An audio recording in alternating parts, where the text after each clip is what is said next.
دلوقتي اهم حاجه عندنا اوضه النوم. انا يمكن دلوقتي اطلع معاكم نروح نزور اوض نوم، لان هو قال لي بصراحه الاوضه اللي انا بعت له امبارح الصوره بتاعتها قال لي واضح ان هي مش مكنه، وهو عنده اهم حاجه. ده بيان الكذب بيطلع كده من عينيكي.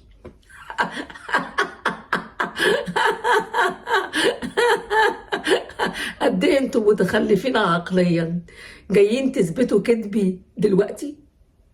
هو وانتوا جايين تثبتوا كذبي دلوقتي. البس ايه اما اجيبه من المطار واعمل له اكل ايه. بصوا بقى الستات كلها معايا طول النهار على التليفونات شغالين شغالين شغالين. فبجد بشكركم جدا جدا.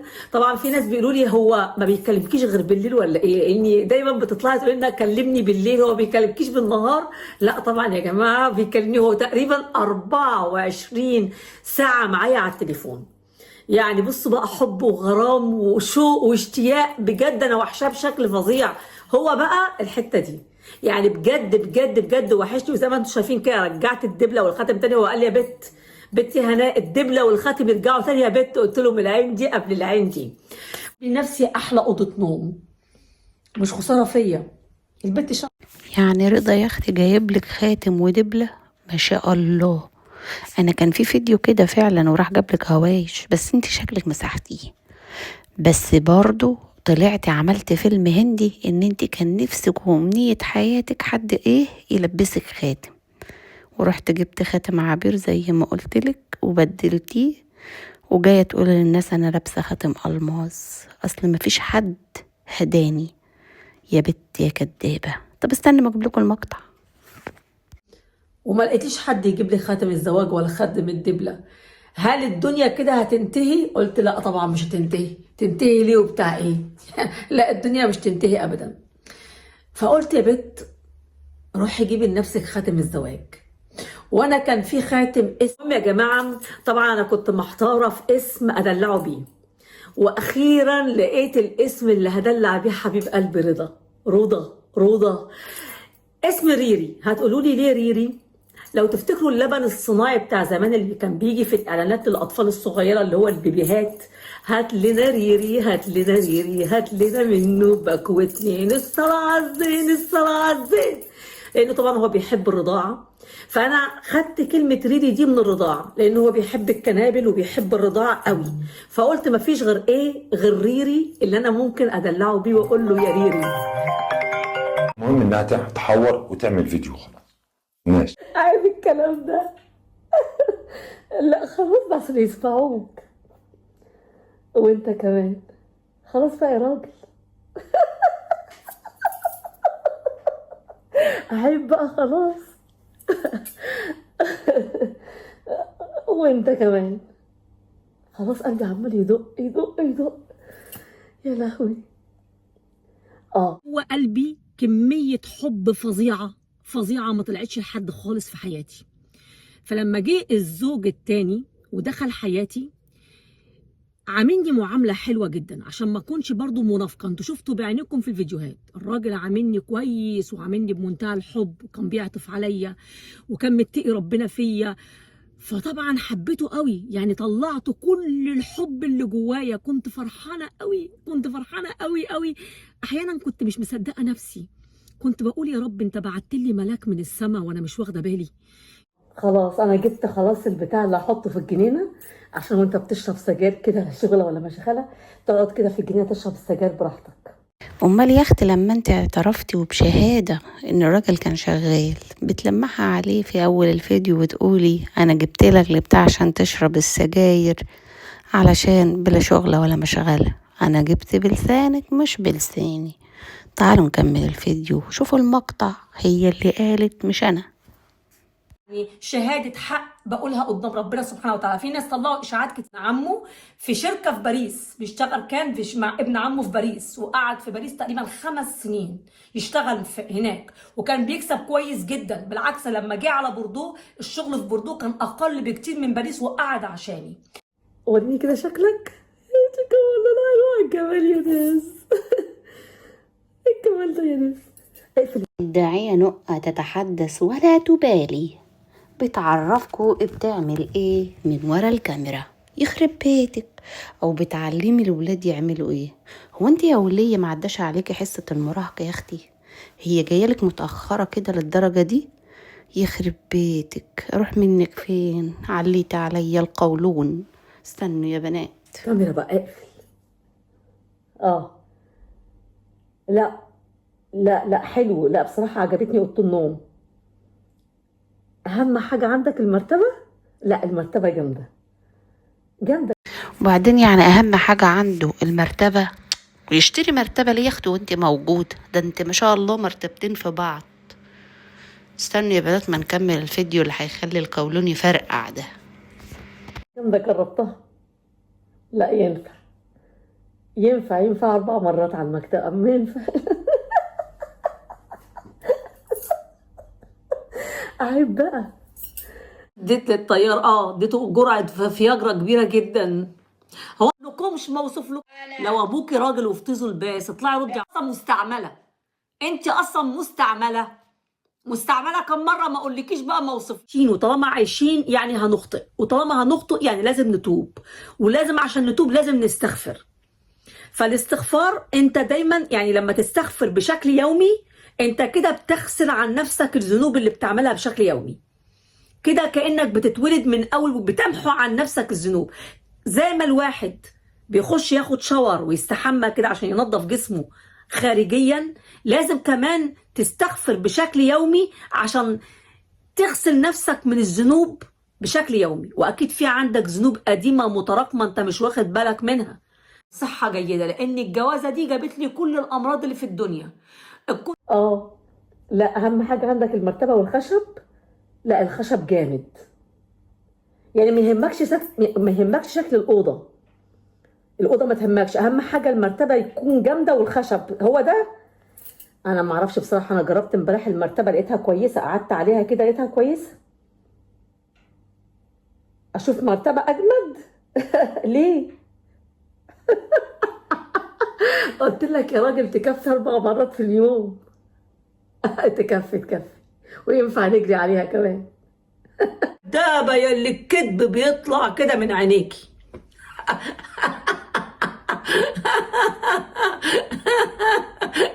قد ايه انتوا متخلفين عقليا، جايين تثبتوا كذبي دلوقتي. ايه يا ست الداعية طالعة تقولي المرتبة و4 مرات؟ الله. وجبتك بلسانك بتقولي انتوا جايين تكتشفوا كذبي دلوقتي؟ لا ده متابعينك لو بعد الفيديو ده تابعوكي يبقى فعلا ناس مغيبة.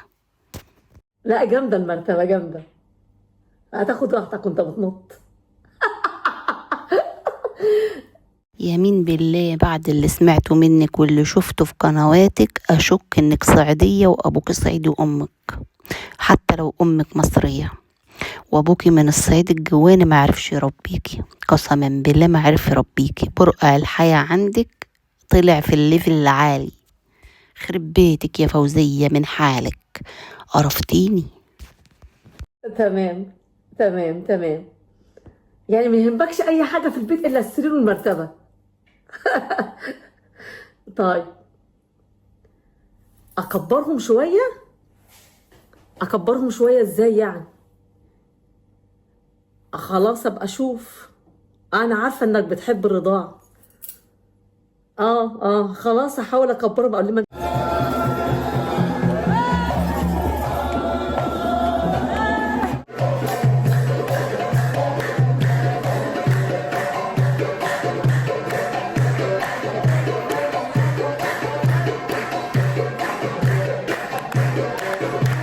كده اي دكتور اخليه بقى يحط السيليكون ولا يحط ايه؟ اي حاجه ان شاء الله سفنج. يا ريتني كنت رضعتك من الاول. يا ريتني كنت رضعتك من الاول. اقتراح كده تكتبيه على القناة بتاعتك، تكتبي ايه؟ هتكتبي اسم جديد، إباحيات مغتربة في فرنسا، أو إباحيات في فرنسا، أو جوازات مغتربة في فرنسا. ما هو انت خبرة يا بات، أو اكتبي خبرة في فرنسا يا فوزية. والله ما اللي انت بتعملي ده انت خبرة وأستاذة، ده انت طلع. بس يا رب ينزل لك حليب بقى. حاضر. قمصان النوم، لا انا قلت البيل بقى بصراحه امبارح، قالت لي ما تشتريش اي حاجه عليها هي قمصان النوم. اللي كان نفسك تشوفني بقميص قبل ما تموت، بعد الشر عليك طبعا، ان شاء الله عدوينك. انا ما بنامش بالبيجامه، تمام؟ انا بقوم الصبح البس البيجامه اشتغل بيها، لكن بالليل بقلعها وما بنامش بيها. شوفي القرعه كانت بتنام بايه، انا بنام كمان زي القرعه، هي مش احسن مني، مش هي ست وانا مش ست.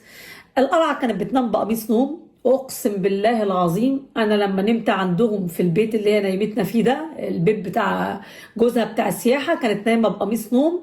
ايه مغيبين؟ سمعتوا بتقول لكم ايه؟ لا بتقول لكم بصوا. هو احنا وانتي هنبص يا شيخة؟ مش كفاية بصيتي للست في حياتها وخربتيها؟ روحي منك لله يا بعيدة، ده انت عينك فلقت الحجر، خربت بيتها. وانتي تطلعي سر واحدة كنت عايشة عندها تأكلك وتشربك، انتي وجوزك تطلعي تعريها قدام الناس؟ روحي استغفري ليل نهار يا شيخة. مش انتي الشيخة؟ لا هلبس. طب ونلبس ليه؟ نضيع وقت ليه؟ ما هينقلعوا تاني. برضو يهمك انك تشوفني برضو، خلاص انا هحقق لك امنيتك. اكيد طبعا وحشتني، كل حاجة طبعا. كل حاجة طبعا. انت عارف بقى. اه خلاص بقى، عشان فاتحة فيديو، يا رب بس يكونوا مش سامعيننا. انا وطيت الصوت. اه خلاص. عايز تسمع مني اغنية اغني لك ايه؟ اي حاجة. والله مش عارفة اغني لك ايه، طب قول لي انت اي حاجة. ماشي.